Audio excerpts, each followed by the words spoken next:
kurera umukiza wanjye nakoraga ibiteye isoni sinashoboraga kumva ijwi ryandarikiraga kwihana umutima ngahora n'urutoto umutima wanjye ugahora utotezwa kugeza ubwo umukiza yaje anshyira mu bushyo bwe ubuntu wacunguwe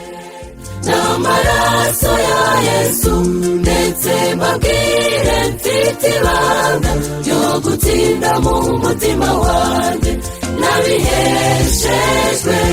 no kureba Yesu i Karuvari ni nayo mpamvu yampaye impano y'ubugingo bw'iteka ubuntu wacunguwe n'amaraso ya Yesu ndetse mbabwire mfite ibanga ryo gutsinda mu mutima wanjye nabiheshejwe no kureba Yesu i Karuvari ni nayo mpamvu yampaye impano y'ubugingo bw'iteka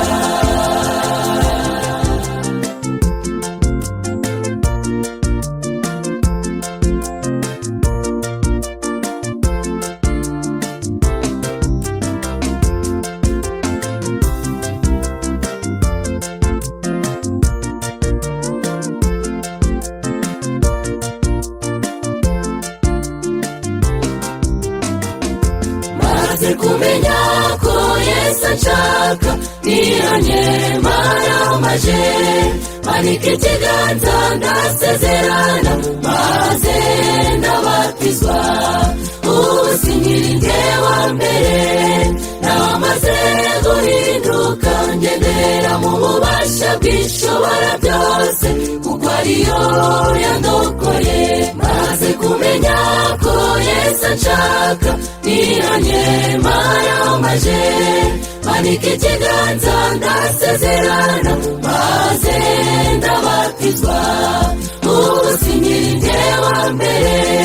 namaze guhinduka ngendera mu bubasha bw'ishobora byose kuko ariyo yandokoye ubuntu wacunguwe n'amaraso ya Yesu ndetse mbabwire mfite ibanga ryo gutsinda mu mutima wanjye nabiheshejwe no kureba Yesu i Karuvari ni nayo mpamvu yampaye impano y'ubugingo bw'iteka ubuntu wacunguwe n'amaraso ya Yesu ndetse mbabwire mfite ibanga ryo gutsinda mu mutima wanjye nabiheshejwe